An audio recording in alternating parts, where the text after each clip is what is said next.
Lewis Carter was a very kind and helpful boy who lived in a small, quiet neighborhood. Every day, he did little things to make life better for his neighbors. Lewis was 12 years old and loved helping people. He had a big heart and always wore a warm smile. He would often help with tasks like taking out the trash, mowing the lawn, and carrying groceries. Lewis's mom, Miss Cynthia Carter, worked hard every day as a nurse. She always felt proud of her son and was thankful for all the help he gave to their neighbors.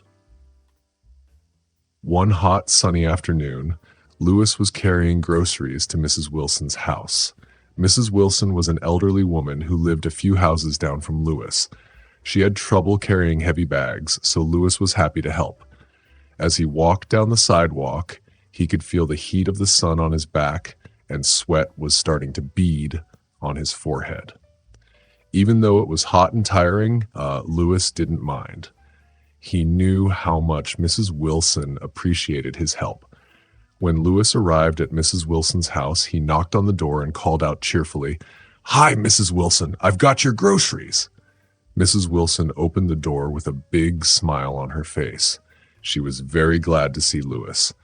"Oh, bless your heart, Lewis, you're such a dear for helping me out," she said. Lewis carefully carried the grocery bags into her house and placed them on the kitchen counter. Miss Wilson thanked him again and gave him a warm hug. Lewis's heart felt happy because he knew he had made someone's day a little easier. However, not everyone in the neighborhood shared the same feelings about Lewis. Miss Martha Taylor, an older woman who lived a few houses away, did not like seeing Lewis help others. Miss Taylor had lived in the neighborhood for many years, and she had a hard time understanding Lewis's kindness. Instead of appreciating his good deeds, she felt suspicious and uneasy whenever she saw him. Miss Taylor sat on her porch most of the day, watching what was happening around her house. She didn't like seeing Lewis helping Mrs. Wilson or anyone else. Her suspicions grew every time she saw him being kind and friendly. Miss Taylor would mutter to herself, "There he goes again, always hanging around and pretending to be helpful. I don't trust him one bit." She started to keep a notebook where she wrote down every time she saw Lewis doing something nice. She made up stories in her mind, thinking that Lewis might be hiding something or doing something wrong. Even though Lewis was always kind and never did anything wrong, Miss Taylor couldn't shake her bad feelings. One day, as Lewis was helping Mrs. Wilson with her groceries, Miss Taylor peered through her lace curtains, watching closely.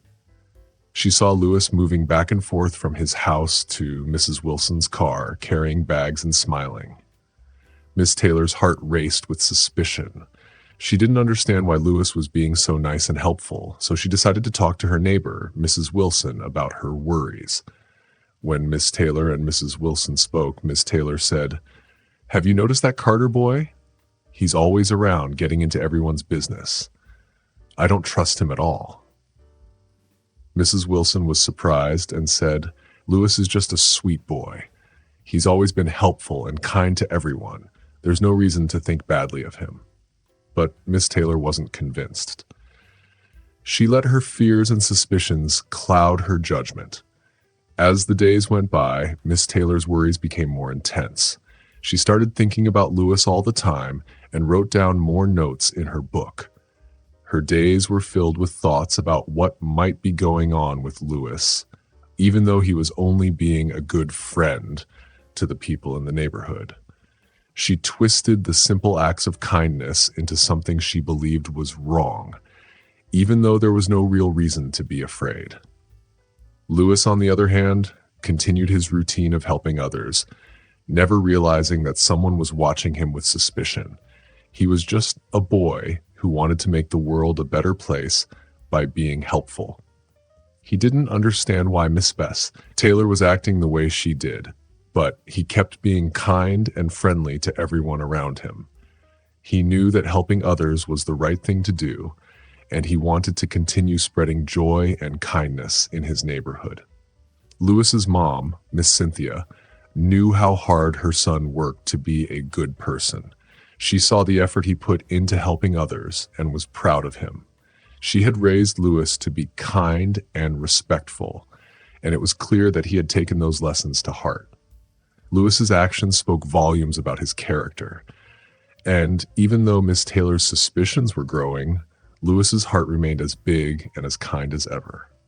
While Lewis was out there making the neighborhood a better place, Miss Taylor's unjust fears were growing.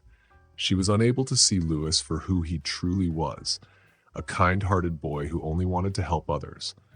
Her prejudice and suspicions were keeping her from seeing the good in Lewis, and she continued to watch from her window, unable to understand the true nature of the boy next door. Miss Taylor watched from her window as Eli helped Miss Parker with her groceries. To most people, it seemed like a kind and generous act. But Miss Taylor's thoughts were clouded by worry and suspicion. She saw Eli's gnarled hands carrying the bags, and her mind raced with fears and prejudices. She thought he might be looking for things to steal, even though he was just helping with groceries. Miss Taylor couldn't shake her anxiety. She imagined Eli sneaking around Miss Parker's house, rummaging through drawers and taking jewelry or other valuables. Her fears were unfounded, but they twisted her view of Eli. To her, he wasn't a helpful neighbor. He was a threat. "They're all the same," she muttered to herself, her lips curling in disgust. "First, they move into our neighborhood, and then crime goes up. It's happening all over the country." Miss Taylor's heart pounded as she saw Eli chatting amiably with Miss Parker on the porch. What looked like a sweet, heartwarming moment to others was seen as sinister and threatening by Miss Taylor. She convinced herself that Eli was sweet-talking Miss Parker to find out when she would be away, so he could break in and steal things.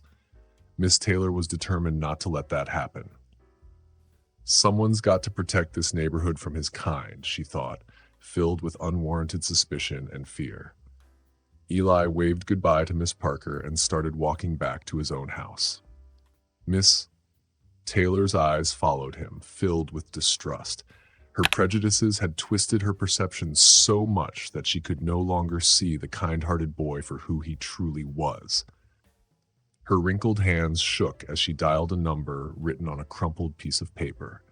Her heart raced, but she tried to stay calm, convinced that her actions were justified. The phone rang 3 times before a gruff voice answered. "Yeah," the man said. Miss Taylor's voice trembled as she whispered, "I need to make a purchase. It's for a good cause." The man chuckled darkly. "Lady, I don't care what it's for. What do you want?" Miss Taylor swallowed hard. "Something illegal. Drugs, enough to plant on someone." As she arranged the meeting with the man, Miss Taylor's mind raced with rationalizations. She wasn't doing anything wrong, she told herself. She was protecting her neighborhood, her friends, and her way of life. That boy, Eli, was a threat, and she was sure of it. The next day, Miss Taylor found herself in a dingy alley, clutching her purse tightly. A hooded figure approached, and her heart nearly stopped. "You got the money?" the man growled. With shaking hands, Miss Taylor pulled out an envelope stuffed with cash, her life savings. The exchange was quick, and before she knew it, she was hurrying home with a small bag of white powder tucked in her purse. Back in the safety of her living room, Miss Taylor stared at the bag on her coffee table. Doubt crept into her mind. Was she really doing the right thing? But then she remembered Eli always hanging around, always so helpful. It had to be an act. She was sure of it. "I'm sorry it has to be this way," she murmured to herself, her voice quavering. "But someone has to take a stand. Someone has to protect our homes." As she formulated her plan to plant the drugs on Eli, Miss Taylor felt a mix of fear and determination. She knew she was crossing a line, but in her twisted logic, it was a necessary evil. She would be the neighborhood's unsung hero, saving everyone from a threat they couldn't see. As the sun dipped low in the sky, casting long shadows across the quiet suburban street, Miss Taylor peered out her window. Her heart raced as she watched Eli, his youthful figure silhouetted against the fading light, making his way to Miss Parker's house. The elderly woman needed help with her groceries again, and as always, Eli was there. Miss Taylor's gnarled fingers clutched the small bag of white powder. This was her chance. With a deep breath, she slipped out her front door, the packet hidden in her cardigan pocket. Her joints ached as she hobbled across the street, glancing nervously over her shoulder. Eli's backpack lay innocently on Miss Parker's front porch, abandoned while he assisted inside. Miss Taylor's hands trembled as she approached the backpack. She fumbled with the zipper, her heart pounding so loudly she was sure the whole neighborhood could hear it. "It's for the greater good," she whispered to herself, trying to quell the guilt rising in her chest. With a quick movement, she slipped the bag into a side pocket of Eli's backpack. Her fingers lingered on the worn fabric. Was she really doing this?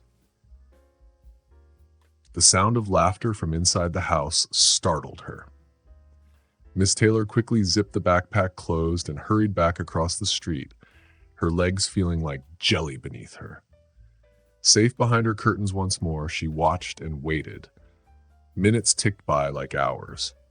Miss Taylor's palms were slick with sweat as she saw Eli emerge from Miss Parker's house. He waved goodbye, his smile bright even from a distance. That smile sent a pang of doubt through Miss Taylor's heart.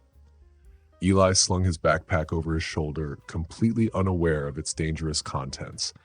Miss Taylor held her breath as he started down the sidewalk, heading home. With each step he took, the knot in her stomach tightened. As Eli disappeared around the corner, Miss Taylor sank into her armchair, exhausted and conflicted. What had she done? The weight of her actions pressed down on her, and for the first time, she wondered if she had made a terrible mistake. As night fell over the neighborhood, Miss Taylor paced her living room. Her conscience warred with her misguided sense of duty. The weight of what she had done pressed heavily upon her, but her prejudices still held firm. With trembling hands, she picked up her phone and dialed the police.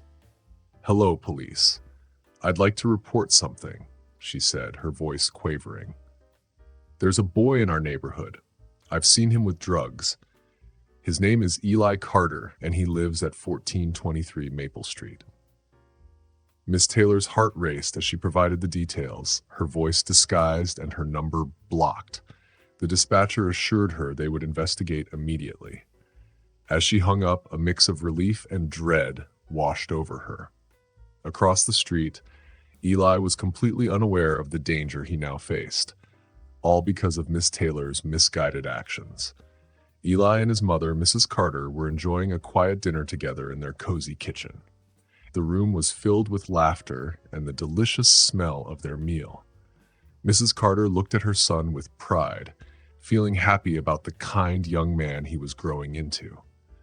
Little did they know, their peaceful evening was about to be shattered. Without warning, they heard the screeching sound of tires on asphalt, followed by the flash of blue and red lights outside their windows. The serene atmosphere of their home was suddenly disrupted. Eli's fork clattered onto his plate as he jumped up, startled by the unexpected noise. His eyes widened with confusion and fear as he looked out the window. "What's going on, Mom?" he asked, his voice trembling with worry. Mrs. Carter's face tightened with anxiety as she moved toward the window. Her heart sank when she saw two police cars parked right in front of their house. The sight of the flashing lights filled her with dread. "I don't know, Mom," Eli said, his voice quivering. The sharp knock on the door made both of them flinch. Mrs. Carter took a deep breath, trying to steady her nerves. She squared her shoulders and walked to the door to answer it. Eli stayed back, his young face showing confusion and fear. When Mrs. Carter opened the door, she was met by two stern-faced police officers. One of the officers with a gruff voice said, "Good evening, ma'am. We've received a report about illegal substances in your home. We need to conduct a search." Eli felt like the world was turning upside down as he heard the officer's words. He looked from his mother's shocked expression to the serious faces of the police officers, unable to understand what was happening. The officers stepped into their home, and Eli felt a chill run down his spine. He had no idea that his nightmare was just beginning. The police officers moved quickly through the Carter home, their eyes scanning every corner. Eli and his mother stood in stunned silence as their peaceful evening seemed to crumble around them. One officer announced firmly, "We need to check your son's room." Mrs. Carter nodded, her voice shaky, but determined. "Of course, but I assure you there's nothing to find. My son is a good boy." As they entered Eli's room, the second officer immediately focused on Eli's backpack. With gloved hands, he unzipped it and began to search through its contents. Eli's heart pounded in his chest as he watched, unable to comprehend what was happening. Suddenly, the officer's hand emerged from the bag holding a small plastic bag filled with white powder. "What's this?" he demanded, his eyes hard as he looked at Eli. Eli's mouth fell open in shock. "That's not mine," he cried out, his voice cracking with emotion. "I don't know where that came from." Mrs. Carter gasped, her hand flying to her mouth. "There must be some mistake," she pleaded, her eyes darting between her son and the officers. Despite her pleas, the evidence seemed damning. With heavy hearts, the officers informed Eli of his rights and placed him in handcuffs. Tears streamed down his face as he was led out of his home, his mother following close behind, her own cheeks wet with anguish. As they stepped outside, Eli saw their neighbors gathered on the sidewalk, drawn by the commotion. Whispers and shocked gasps rippled through the crowd.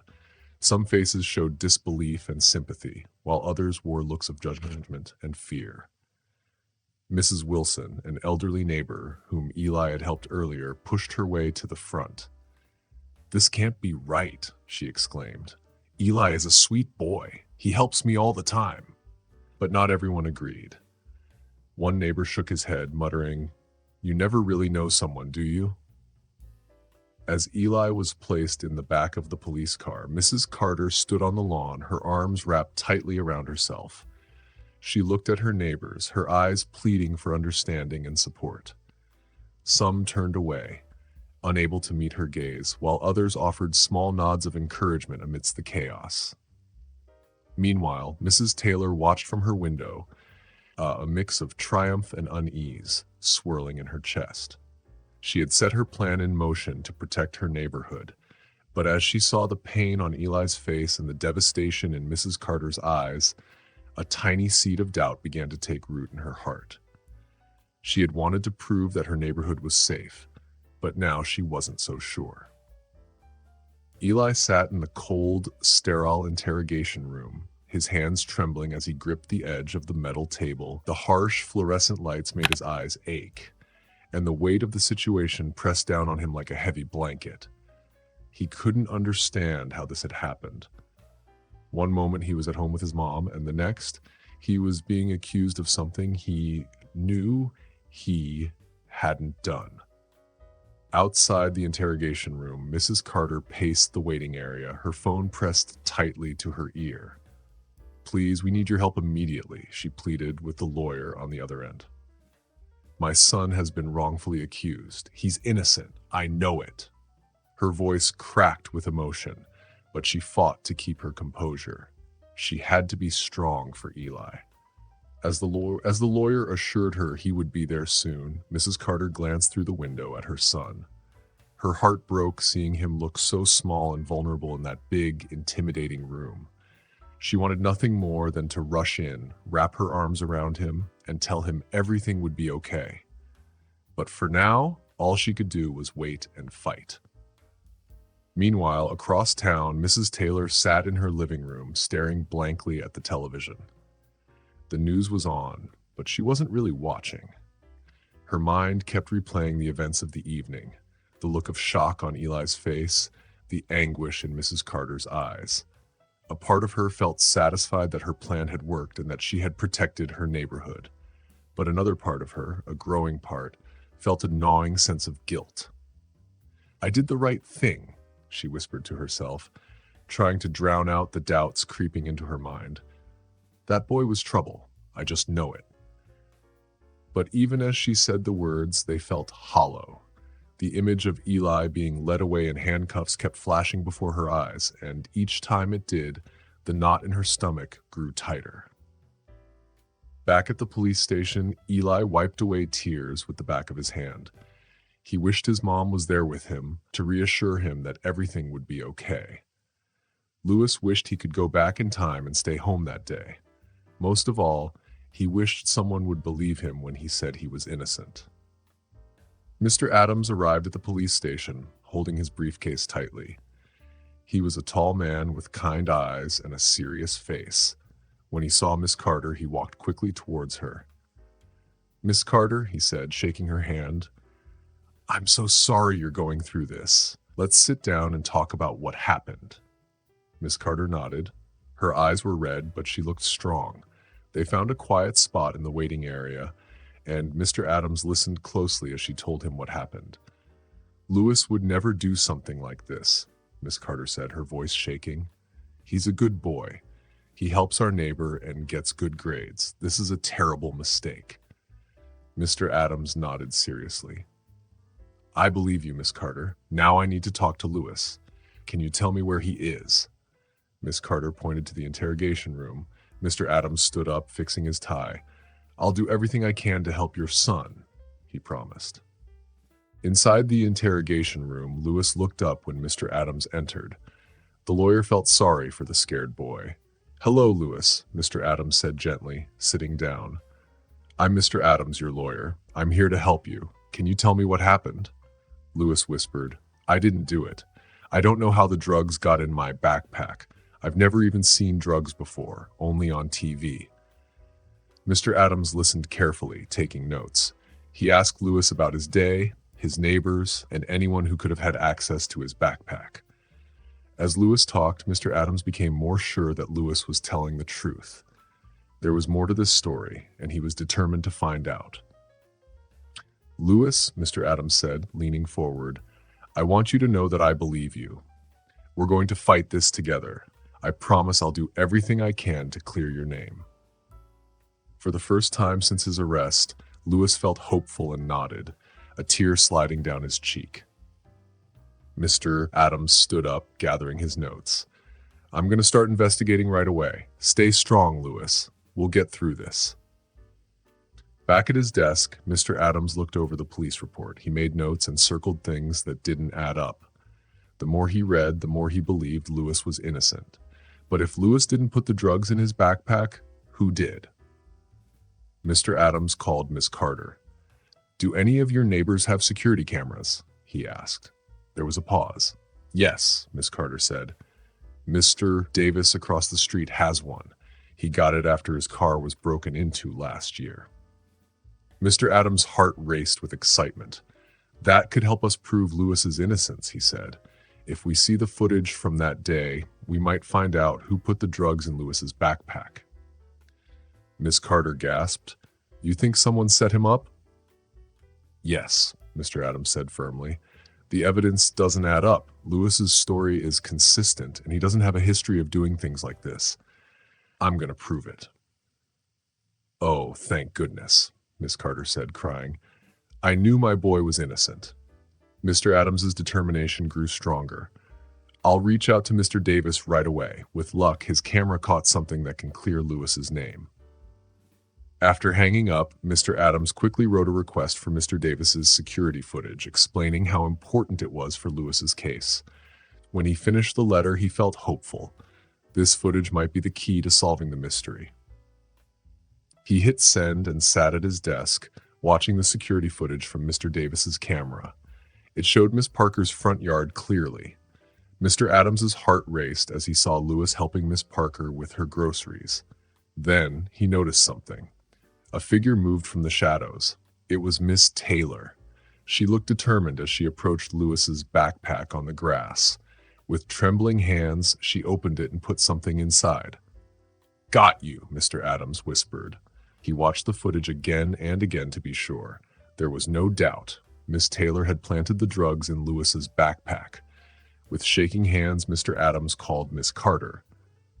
"Miss Carter," he said excitedly, "I have great news. I've seen the security footage. It shows Miss Taylor planting the drugs in Lewis's backpack. We have proof that Lewis is innocent." There was a moment of silence, then a choked sob. "Oh, thank God," Miss Carter cried. I knew my boy was innocent. Adams was happy because he had good news. He told Miss Carter that they had proof Eli didn't do anything wrong and that they would show it to the police and the lawyer. He promised that Eli would be home soon. After hanging up, Mr. Adams felt determined and started working on Eli's case. Miss Carter put her phone down, crying tears of happiness. She looked at Eli, who was sitting quietly on the couch, looking both hopeful and worried. Eli, Mr. Adams found proof that Miss Taylor put the drugs in your backpack, Miss Carter said gently. Eli's eyes widened in shock and hurt. Miss Taylor? He whispered. But why? I was nice to her. Miss Carter sat next to Eli, hugging him.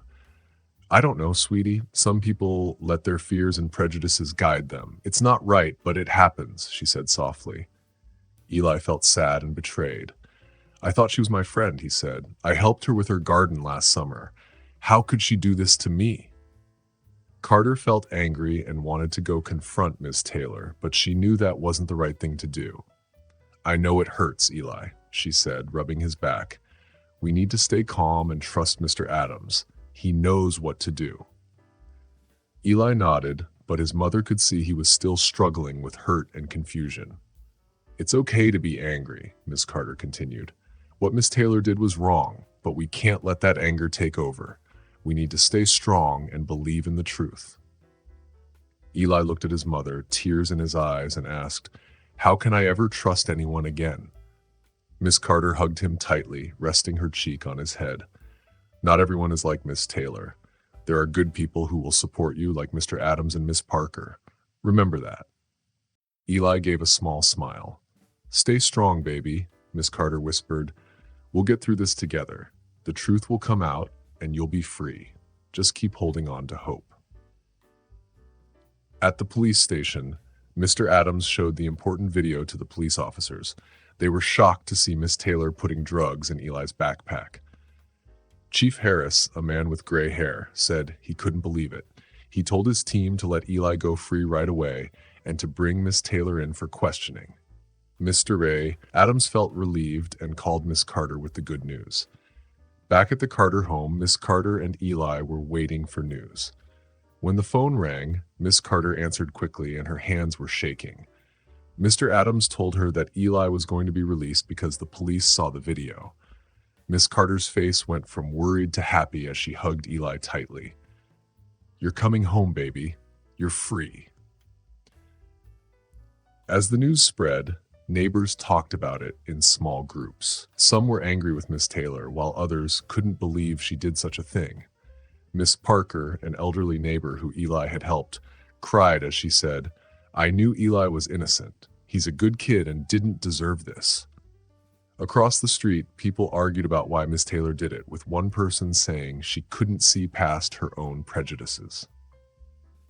As the sun went down, a police car arrived at the Carter house, and Eli stepped out, looking tired but happy. Miss Carter ran to meet him and gave him a big hug while the neighbors watched from their windows and porches. The sun was setting, making long shadows on the quiet street. 2 police cars pulled up in front of Miss Taylor's house, their flashing lights turning the lawn a spooky blue. Inside, Miss Taylor was sitting in her living room. Her TV was on, but she wasn't paying attention. She was feeling guilty about what she had done.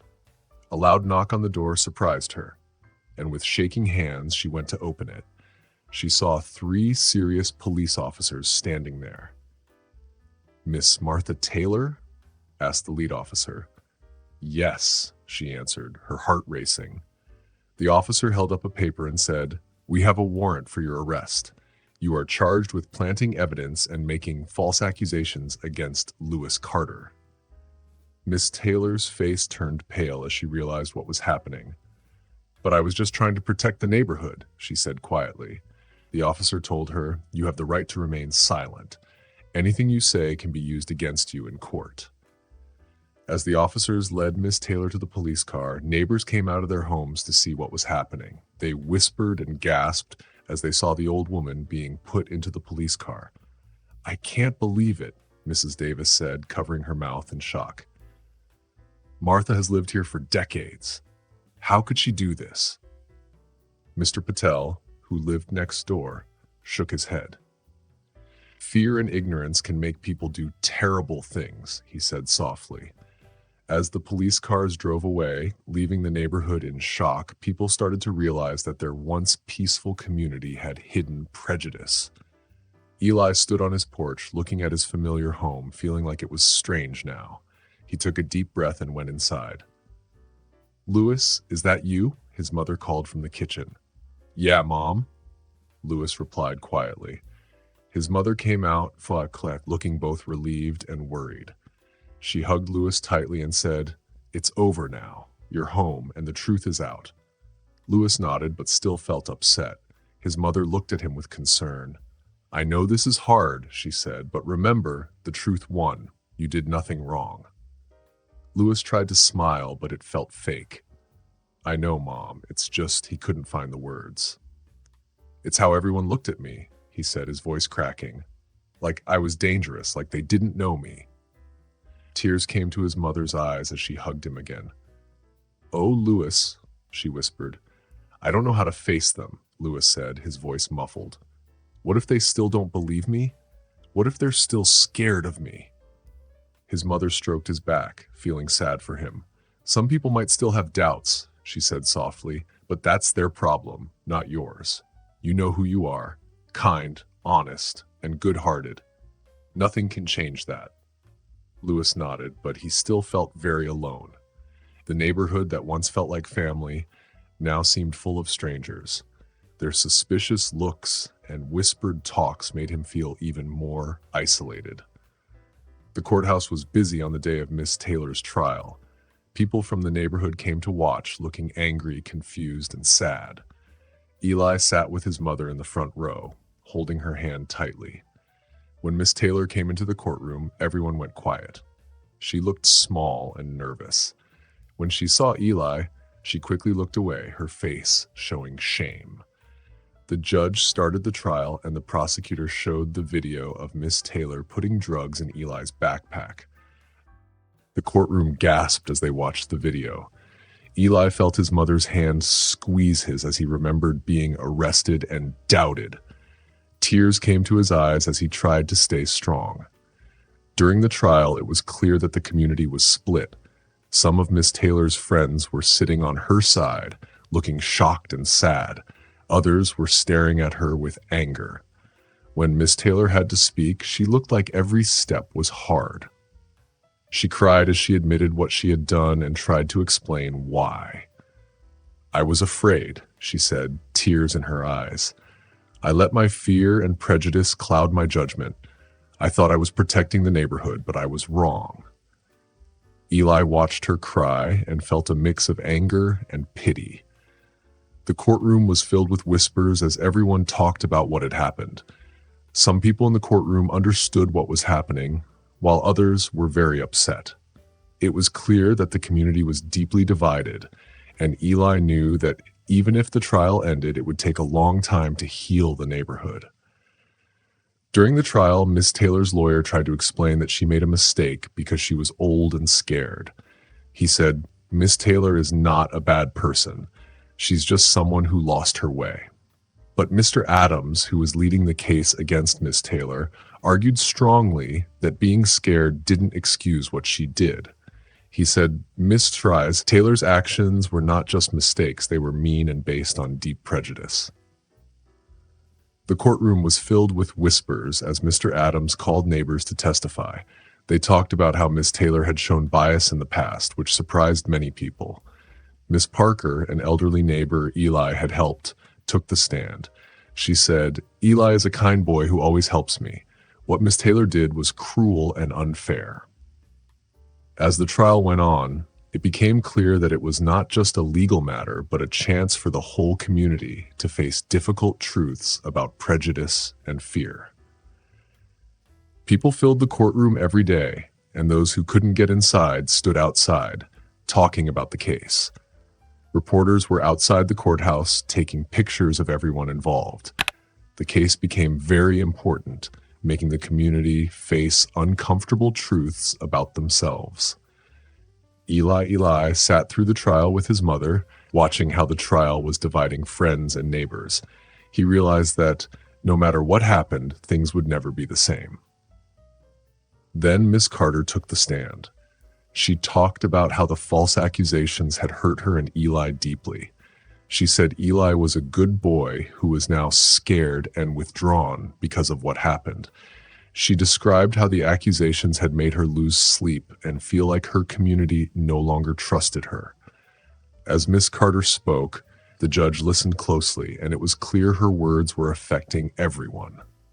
After she finished, the courtroom was very quiet. Then Miss Taylor, sitting at the defense table, started crying.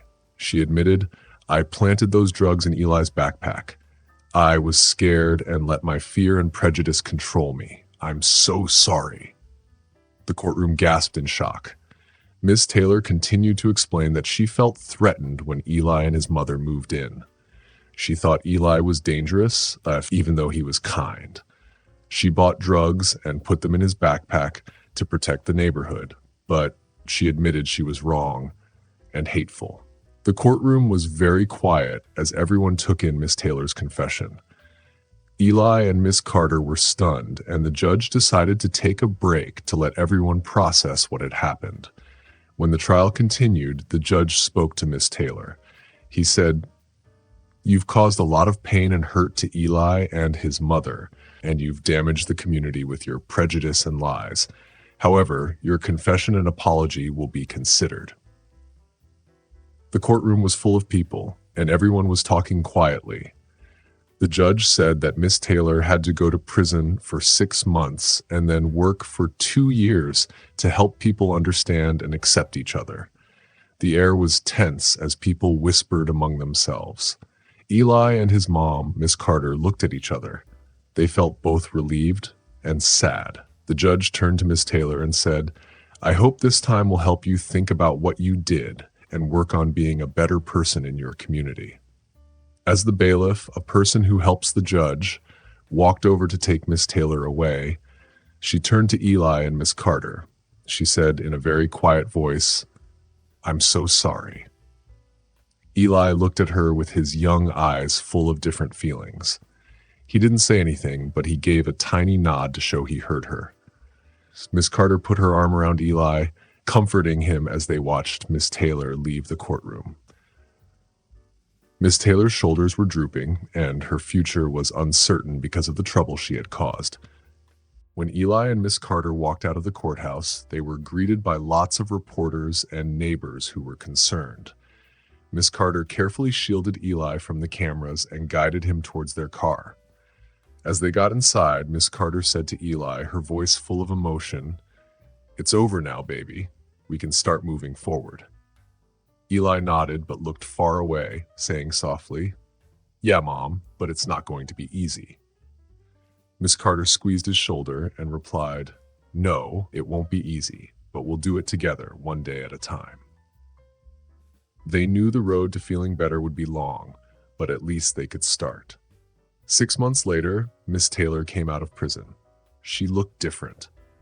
Her once proud shoulders were now slumped, and her eyes had a sad, haunted look. She began her community service at the local community center, where she helped with programs that taught people about accepting and understanding each other. One sunny afternoon, while Miss Taylor was sorting donated books for the center's library, she heard voices that sounded familiar. Her heart started to race as she looked up and saw Eli and Miss Carter standing at the door. Miss Carter, with a calm but firm voice, said, "Miss Taylor, we want to talk to you." Miss Taylor's hands were trembling as she put down the books and nodded, saying softly, "Of course." They moved to a quiet corner of the room and sat around a small table. Eli looked at the floor, and Miss Carter kept her eyes on Miss Taylor. Miss Carter started to speak, trying to stay steady even though her words carried a lot of emotion. "We need to know why you did what you did," she said. "Why did you try to hurt my son?" Miss Taylor took a deep breath, her eyes filling with tears. She looked at Eli, who finally looked back at her with a mix of pain and confusion. This made Miss Taylor's heart ache even more. "I was wrong," Miss Taylor said in a voice barely above a whisper. and I was so terribly wrong. I let my fear and prejudice control me. I thought I was protecting the neighborhood, but really I was just scared of what I didn't understand." She paused and wiped away a tear. "Eli, I am so deeply sorry for what I did to you. You didn't deserve any of it. You are a kind and helpful young man, and I let my ignorance blind me to that." Eli nodded silently, his eyes shiny with unshed tears.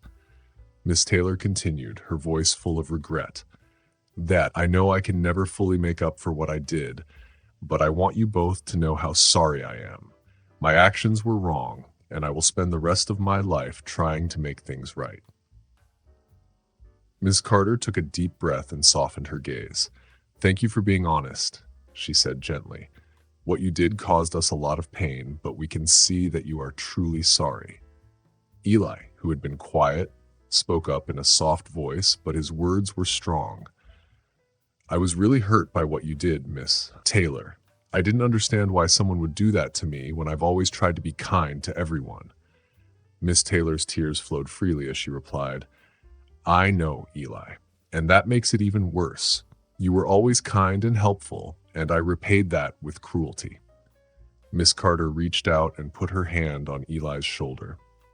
"We've talked about this a lot," she said, "and we've decided that holding on to anger and resentment will only hurt us more." Eli nodded and looked at Miss Taylor. "We want to forgive you, Miss Taylor. It's not easy, but we hope you will learn from this and become a better person."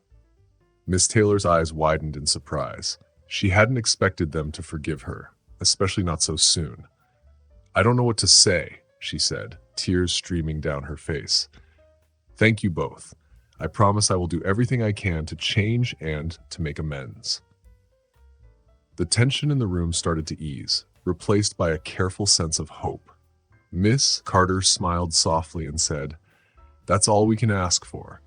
We all have room to grow and learn." Eli, feeling a bit lighter, suggested, "Maybe you could come and help out at the youth center sometimes. We could work together and show others that people can change." Miss Taylor nodded eagerly, wiping her tears.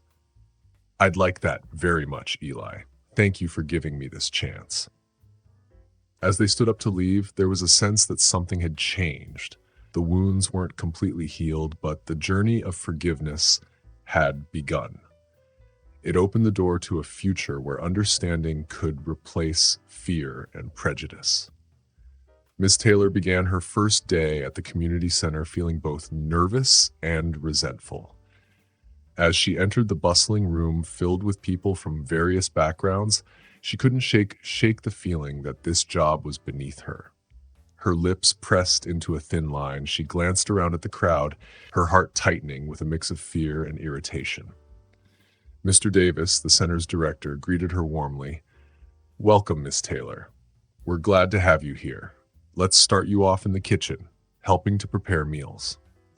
Miss Taylor nodded stiffly and followed Mr. Davis to the back of the center. She donned an apron and began chopping vegetables mechanically, avoiding eye contact with the other volunteers. Her demeanor was cold. She did her work without complaint, but her heart was far from the task at hand. Days passed, and Miss Taylor's attitude remained distant. It wasn't until the third week that something started to shift. One day, an elderly man came up to her while she was serving soup. His clothes were worn and his eyes were tired. "Thank you, ma'am," he said softly. "This meal means more than you know." Miss Taylor paused, really looking at him for the first time. The gratitude in his eyes stirred something within her. Over the following weeks, as Miss Taylor listened to the stories of those who came to the center, she learned about their struggles with job loss, illness, and other hardships. She began to see that many of these people were not so different from her. One day, a young mother with 2 small children came in, looking stressed and worried. Miss Taylor overheard her talking to Mr. Price about losing her job and struggling to make ends meet. Without thinking, Miss Taylor approached her and said, "I used to work in human resources. Maybe I could help you update your resume." The young mother's face brightened with hope. "Really? That would be wonderful," she said. As Miss Taylor sat down with her and helped, she felt a warmth spreading through her chest. For the first time in years, she felt truly useful and needed. As time went on, Miss Taylor's attitude softened. She began to greet the regulars by name, ask about their lives, and offer words of encouragement. The resentment that had once filled her heart started to fade, replaced by a growing sense of purpose and connection. Her commitment to her community service grew stronger. She arrived early and often stayed late, eager to help with extra tasks. During her time at the center, Miss Taylor heard many stories about the harsh realities of drug addiction. One afternoon, a young man named Chris, whose hands shook and eyes were sunken, came to get a bowl of soup. "Thank you," he said softly. "I'm trying to get clean. It's not easy, but this place helps."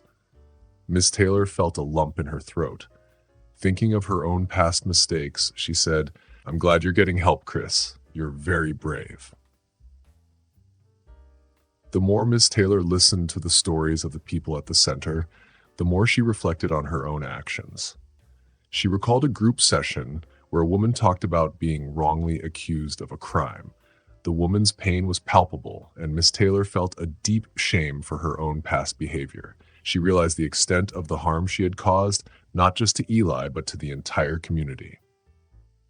One quiet afternoon, as she sorted through donated clothing, Miss Taylor's hands began to tremble. She sank into a chair, overwhelmed by the weight of her past actions. Tears filled her eyes as she confronted the truth. "What was I thinking?" she whispered to herself, her voice choked with emotion. "I hurt that poor boy all because of my own stupid fears."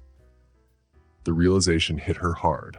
Her prejudice, born from years of isolation and misunderstanding, had nearly destroyed an innocent child's life. The weight of her past mistakes pressed heavily on her heart, and she felt a deep, overwhelming sense of shame.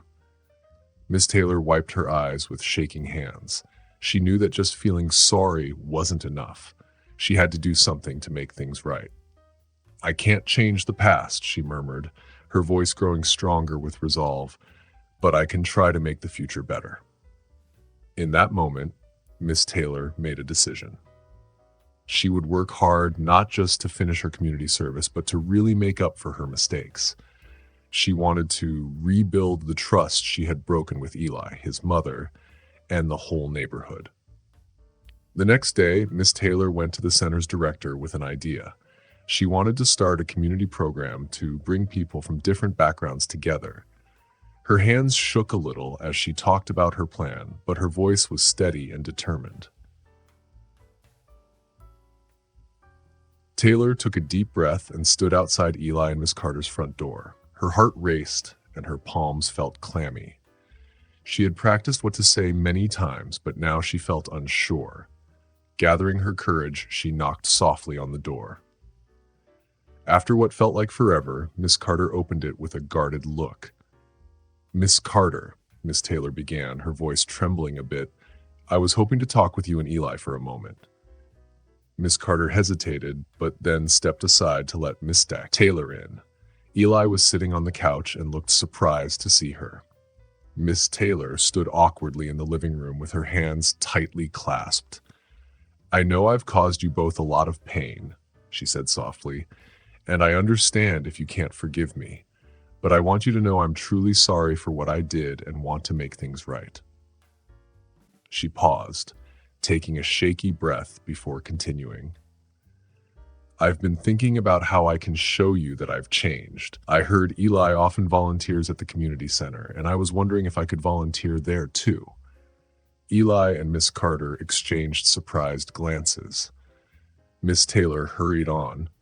"I know it's a big ask, and if you're not comfortable with it, I understand. But I want to show that I'm not the same person I was before. I want to learn and grow, and maybe even help others like Eli does." Tears filled Miss Taylor's eyes as she looked at Eli. "You've always been such a kind and helpful young man, Eli. I was too blinded by my own prejudice to see that before. But now I hope I can learn from your example." Eli and Miss Carter looked at each other. The pain of the past was still there, but they saw that Miss Taylor was sincere. After a moment, Miss Carter said, "We appreciate your honesty, Miss Taylor. It takes courage to admit when you're wrong and to try to make things right." Eli nodded thoughtfully. "I think it would be okay if you volunteered with us. Everyone deserves a second chance." Miss Taylor's eyes filled with tears of relief and gratitude. "Thank you," she whispered. "I promise I'll do my best to prove that your trust isn't misplaced." The next week, Miss Taylor joined Eli and Miss Carter at the community center. At first, things felt tense and awkward. Eli and Miss Carter were cautious, and Miss Taylor felt out of place.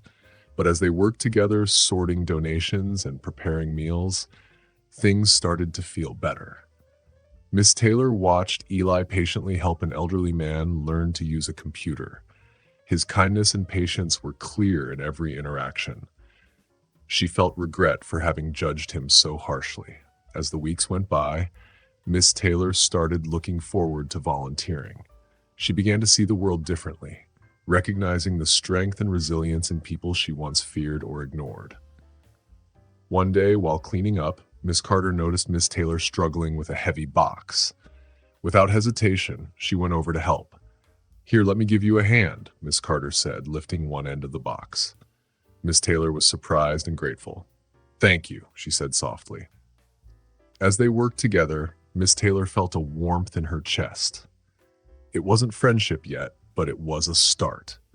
She looked at Eli, who was laughing with another volunteer, and felt a sense of peace she hadn't known in years. As time passed, the community noticed Miss Taylor's change. The once reclusive woman was now a regular at the community center, working with Eli and Miss Carter with a new sense of purpose. At first, neighbors were skeptical, whispering about her sudden change. But as time went on, even the most doubtful saw that Miss Taylor was sincere. Mrs. Davis, who had initially supported Miss Taylor, began to change her views. One sunny afternoon, Mrs. Davis visited the community center. She watched Miss Taylor patiently teach elderly residents how to use smartphones to connect with their grandchildren. "I never thought I'd see the day," Mrs. Davis said to herself, shaking her head in disbelief. Word spread quickly through the neighborhood, and more residents came to see Miss Taylor's transformation. They saw her working hard alongside Eli and Miss Carter, her face showing determination and surprising joy. Mr. Wilson, a retired teacher who had been very critical of Miss Taylor, started to see things differently. He watched Miss Taylor help a young immigrant family with job applications, showing lots of patience and kindness. "Well, I guess people can change," Mr. Wilson said to his wife. As Miss Taylor tried hard to fix things, the neighborhood began to feel more united and hopeful. One autumn evening, a police car arrived at the Carter home. Eli felt nervous because he still remembered being wrongly arrested. His mom, Miss Carter, tried to comfort him. Chief Harris, a tall man with gray hair and kind eyes, stepped out of the car looking regretful. He walked slowly to the house. Miss Carter answered the door with a guarded look. "Good evening, Miss Carter," Chief Harris said softly. "I wanted to talk to you." Miss Carter nodded and let him in. They sat in the living room, feeling the tension. Chief Harris took a deep breath and said, "I'm here to apologize for what happened to Eli. It was wrong, and I am sorry. We are going to do better." Miss Carter asked what steps would be taken to prevent this from happening again. The chief said they were starting new training to help police understand biases and improve relations with the community. They would also have a group of civilians help review police actions. The chief turned to Eli and said, "What happened to you was not your fault. You didn't deserve this." Eli felt emotional and his mom held his hand, her eyes watery. The chief promised to work with the community to rebuild trust and make things better. As summer arrived, the community center was filled with excitement. Banners flew in the warm breeze and the smell of cookies filled the air. People of all ages came together for a special event. Eli stood nervously with his mom, while Mrs. Henner Taylor felt unsure across the room. The community center's director, Mrs. Green, went to the microphone and said, Today, we celebrate three special people who have shown us forgiveness and community spirit. Mrs. Green first honored Eli, saying his bravery and kindness had inspired everyone.